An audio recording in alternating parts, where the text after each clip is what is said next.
Gwa me cha kon thi ke thi ni ti nyin go mas dan kada mandan ni loch. Men nyam men go ro tin aduop in chikon ko ritin ter kon ke chikon ga dia chat ki chikon ga dia per ke ko ritin ter ke garisul ne ma jere de nyam dien in go ro tin ka ba kon nyodu limu me la de ko ritin ter kon ke kana ko ritin ter ke garisul ride nyam ka de bien dor mutual dor Israel dor mutual dor Israel dor nokko ala jen che gore telmi balat ta kodraten che gore nyin kadi al bakale de a che kot kon tik ka dor ka melade Israel che gore tik de kelu be kam ko Israel che nokre tekade inu bu kot betin lade la jen che matin char ken ke de kan galat che gore ba kot be gwin ba kot be jakal lade la jen che ma panke ki uno ador mulut ko ludu men ci kodalar mi chaga jo chwar na melele nene ci kana de lele ne ko mi chaga jo lele je ko la kana le akel mi la tek do Israel ki uno no ci doran ci tek ke jente mo ci doran ci nyin kadiyal tin goro le de ci ko kweng pin ko lut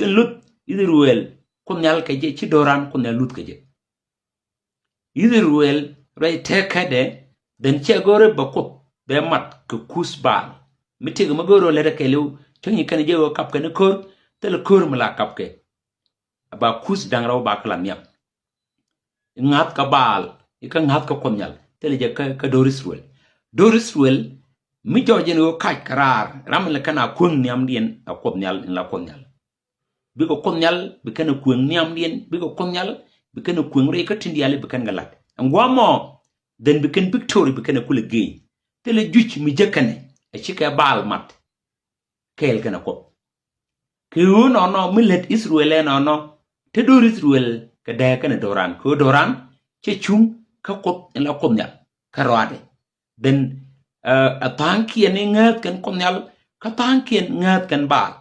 chen ji doran je te ga kor mu kabe den bi jibal bi ga let kan ke ku bal bi kan galat ika binatin la jinga da bo bangot ke milet ken ke ika kuinga da kala right ko da ga en ko mi gwanti la shamat ko kul ko ke uno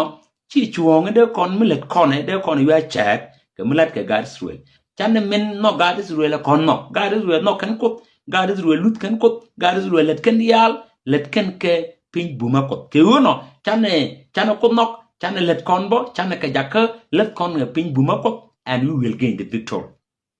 Bi juj bu kula dundan. Tele juj mi biya dundan amat kon bal kana konda. Jabato. Yo no takon ga dag ka gar Israel te doran ga dag ka dor gan Israel. Ko te lat ke dor gan Israel ti doran ka long ka mi ku ke lat let prince polakien. So ti doran ka long ma gura ke. Akela mi chi chuon ka kon e bu kon mi let kon dor me bu kon wi a chat ka tai cha kon lele ka tai cho ko kon lo ne gar Israel. So we need to know the story. Number 2. Boast la boast gan Israel, boast kume, boast dulikop, tele boast meledwar ka men janok. Boast kien dia let ken yin kien ka manoko be. Mi te ka mi ko da nok be boast ko le te ka chuon ko belat. Mi ken ko da nok tele boast right ko be iglat. Na manyo da ko no la boast tin right ke Israel ka boast na ka kot ka boast lot ka kot ka boast la rana wo re ka melele e chokot anok amalele mo mi ken ko no go melele mo so chija gori bilel ka mi chilel bu ko gwaj ji la jien boda ko do be kwanji ko jin bi muti la mut ko do bi ka yigo cha bo mi chi mut ko do che go gur cha kwan ke Israel che be ni ala boda mo ke uno na bo te bus kon ga de ka bus gan Israel na ko kot bus gan Israel lot ko kot bus gan Israel cha let kien dial chaka jaka bete pin bumako ki uno no te bus gan wel ga de ka bus kon bus con wana me so gor je go to ne en ban nyin kon chat ke nyin ga su le bus con ko nok ni ko kume ni redul ko let kendi ala ka let ken ga pin ko after le bot min le dumde kama cha charo la jen ka after le bot milel ko ne la mat ba kana bal anta tom le bus con ke chi chuong bo ban chiang bo da dan ban par ke chiang bo Israel bus Israel cha ko ne mat ko ba ke bus con mat ko nel ko ba gwa mo to kon ga de ka Gaat Israel ka min do dien